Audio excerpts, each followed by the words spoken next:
প্রিয় সাংবাদিক ভাইরা, সকলকে গণ অধিকার পরিষদের পক্ষ থেকে আজকের এই জরুরি বক্তব্য গণ অধিকার পরিষদের সাধারণ সম্পাদক হাসান করেছেন। এর আগেও বিভিন্ন সময়ে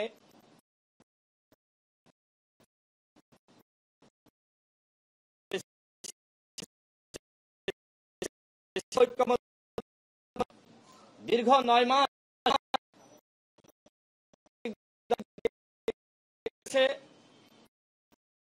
বাইরেও তারা দলের বিভিন্ন ঐক্যমতে দলগুলোকে নিয়ে আসার জন্য আলোচনা এবং সেগুলো গণমাধ্যমে বিভিন্ন সময় এসেছে। কখনো আলাদাভাবে বৈঠক করেছে, কখনো জামাতের সাথে, কখনো এনসিপির সাথে, কখনো বা আমাদের সাথে বা অন্য দলগুলোর সাথে। কিন্তু এই 9 মাসের যে আলোচনা আমরা লক্ষ্য করলাম, সরকারের পক্ষ থেকে যে প্রস্তাবনা ছিল সেই প্রস্তাবনায় আমরা পুরোপুরি ঐক্যমতে আসতে পারিনি। আমরা মোটামুটি 80% ঐক্যমতে পৌঁছেছি, আর 20% নিয়ে আমাদের ভিন্ন মত আছে। আমি ঐক্যমত কমিশনকে বলেছিলাম আপনারা কোনোভাবেই এই আপনারা ঐক্যমতে আনতে পারবেন না। যেহেতু আমরা ভিন্ন ভিন্ন দল করি, আমাদের কর্মসূচি, উদ্দেশ্য, আমাদের আদর্শ প্রত্যেকটা দলেরই আলাদা, সুতরাং এতটুকু মত পার্থক্য থাকবে।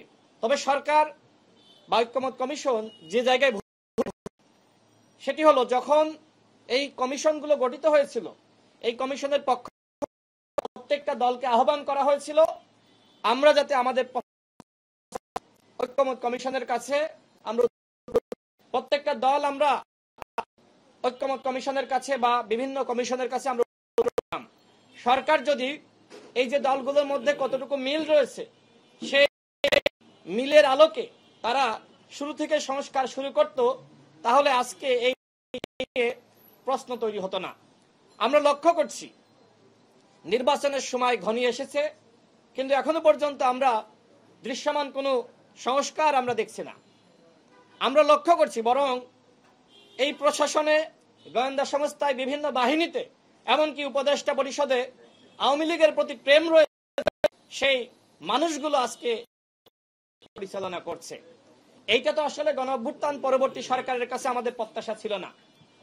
আমরা আগেই বলেছিলাম যে ডিজিএফআই, যে এনএচআই, যে এসবি 14 সালে নির্বাচন করেছে, 18 সালে নির্বাচন করেছে, 24 সালে নির্বাচন করেছে, অবশ্যই এই গোয়েন্দা সংস্থাগুলোর সংস্কার করতে হবে।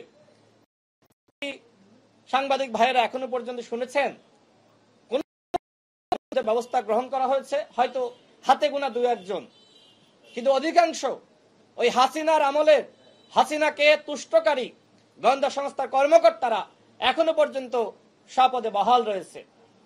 তাহলে আমার প্রশ্ন হলো, এই গোয়েন্দা সংস্থাকে রেখে আগামী নির্বাচন কোনোভাবেই সুষ্ঠু করা সম্ভব? আপনারা জানেন সাবেক কলঙ্কিত প্রধান নির্বাচন কমিশন, সে কিন্তু গ্রেপ্তারের পরে যখন তাকে কোর্টে তোলা হয়েছে, সে স্পষ্ট করেছে যে আমরা শুধু ছিলাম আর নির্বাচন করেছে এনএসআই, ডিজিএফআই। তো এই এনএসআই এবং ডিজিএফআই যদি কোনো সংস্কার না করা হয়, তাহলে কিসের সারা নির্বাচন? আগে শুধুমাত্র এই যে আপনারা 1.5 লাখ পুলিশের প্রশিক্ষণ, আপনারা সরকারের বিভিন্ন কর্মকর্তাদেরকে প্রশিক্ষণ দিচ্ছেন, কিন্তু গোয়েন্দা সংস্থার কোনো সংস্কার করছেন না, এইভাবে সুষ্ঠু নির্বাচন সম্ভবপর হবে না। যে কারণে আমাদের দলের পক্ষ থেকে আমরা দাবি জানাচ্ছি,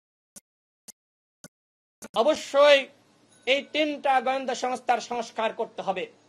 যারা 14 সালের একতরফা নির্বাচন, 18 সালের নিশিরাতের নির্বাচন, 24 সালের ডামি নির্বাচনের সাথে জড়িত ছিল, ওই সকল ডিসি, এসপি, ইওনো, গোয়েন্দা সংস্থার কর্মকর্তা এবং নির্বাচন কমিশনের কর্মকর্তাদেরকে অবশ্যই শাস্তির আওতায় আনতে হবে এবং তাদেরকে চাকরিচ্যুত করতে হবে।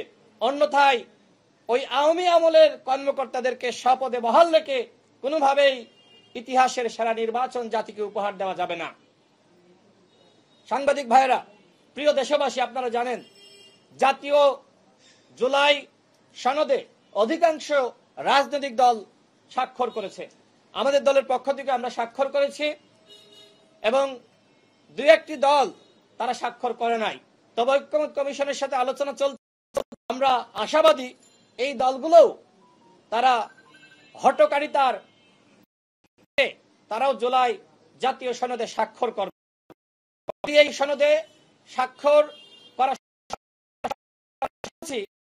ওই স্বাক্ষর অনুষ্ঠান জন্য এক ধরনের চক্রান্ত হয়েছে। সেখানে নাম দেওয়া হয়েছে যে জুলাই যুদ্ধ, তারা চায় জুলাই জাতীয় ভিত্তি। সহসভাপতি তিনি স্পষ্টভাবে বক্তব্যে ক্লিয়ার করেছেন যে জুলাই যোদ্ধাদের যে দাবি, সেই দাবি আমরা মেনে নিয়েছি এবং জুলাই সনদের আইনগত ভিত্তি সাংবিধানিক এই অঙ্গীকার নামায় অন্তর্ভুক্ত আগে থেকে করা আছে। যখন জুলাই যোদ্ধারা প্রস্থান করেছে,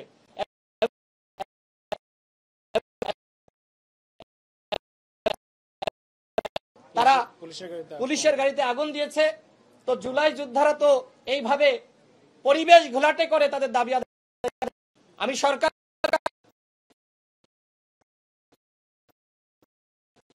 যদি কোনো দলের ইন্ধন থেকেও থাকে আপনারা সেটি তদন্ত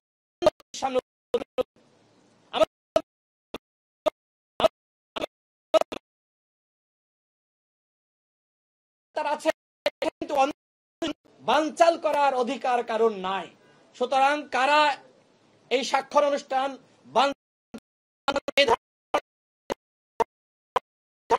তদন্ত সাপেক্ষে সেই বিষয়গুলো জাতির সামনে হাজির করতে হবে।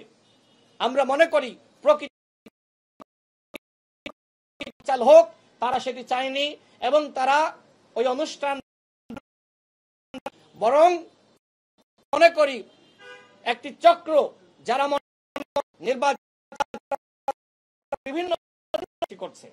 আমাদের দল গণ অধিকার পরিষদ আমরা শুরু থেকে মবের বিরুদ্ধে। আমরা অন্য দলগুলোকেও আহ্বান জানাই, আসুন আমরা সবাই মিলে এই মবের বিরুদ্ধে অবস্থান নেই।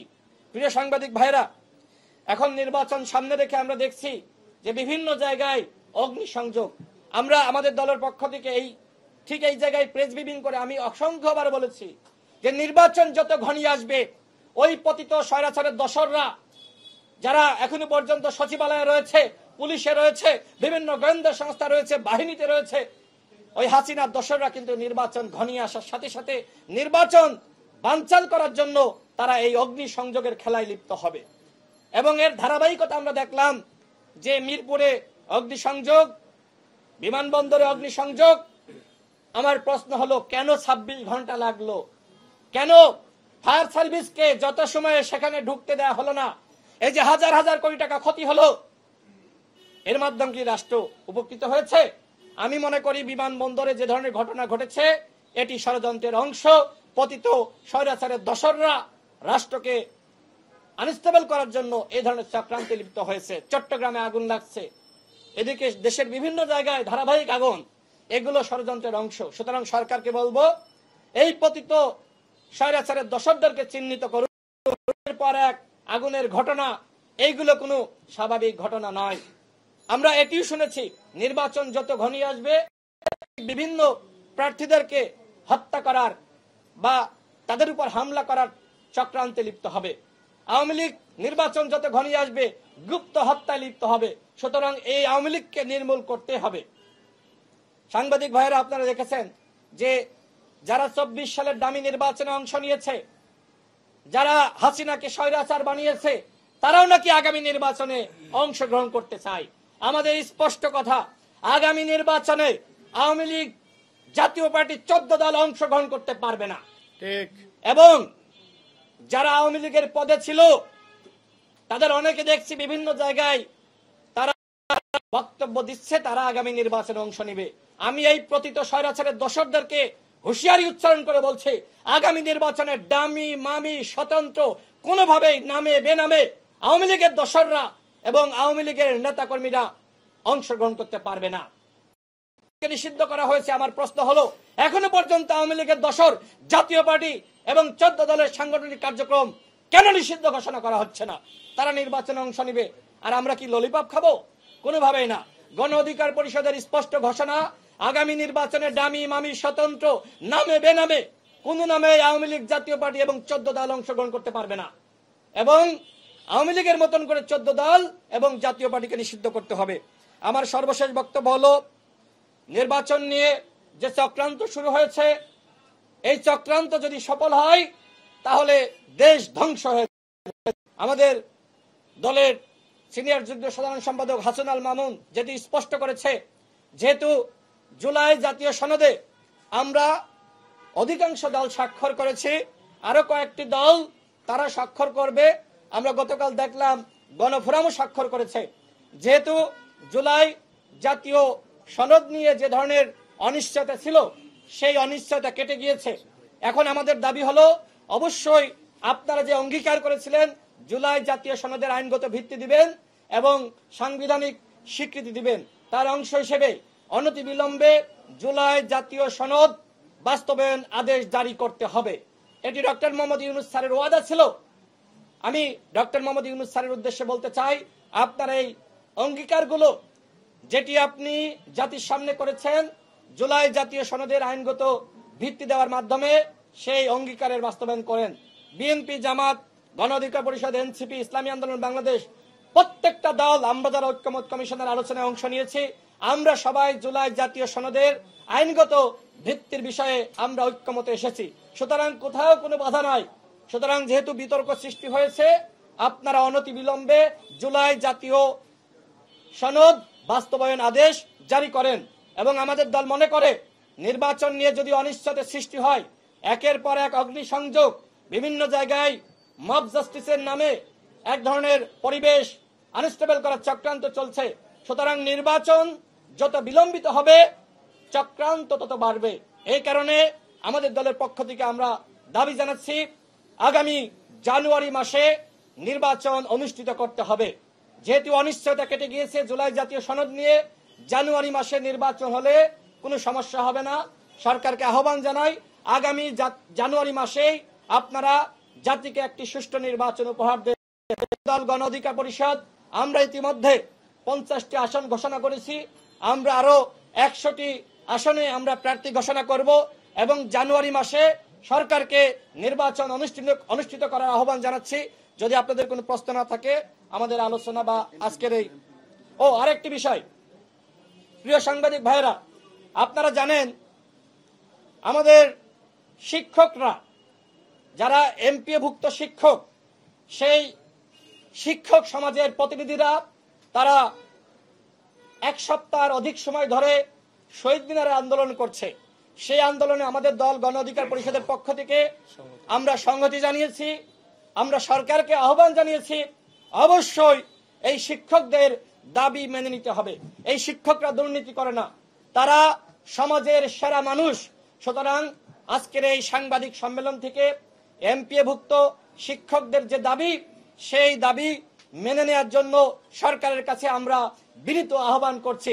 শিক্ষকদের সাথে যদি আপনারা নয়ছাই করেন, শিক্ষকদের সাথে যদি আপনারা ফাত্রামি করেন, তাহলে কিন্তু কোনো উপদেষ্টার গদি থাকবে না। সুতরাং শিক্ষকদের দাবি অবশ্যই আপনাদেরকে মানতে হবে।